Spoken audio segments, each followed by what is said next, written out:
English 101, Critical Thinking and Academic Writing, covers the concepts required to be able to analyze and evaluate arguments.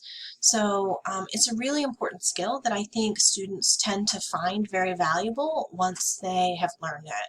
And it's useful in a lot of your courses as well as in real life. That's what I think is the most important part about 101 is its real life application.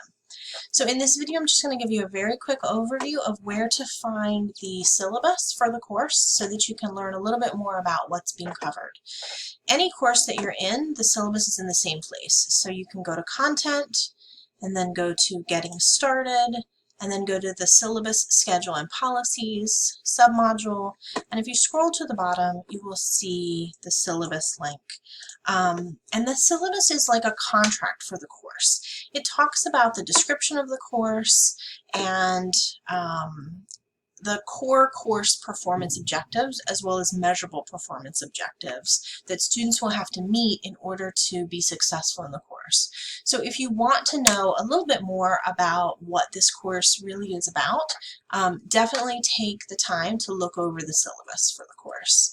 And if you have any questions, as always, just contact me and I'll be happy to help.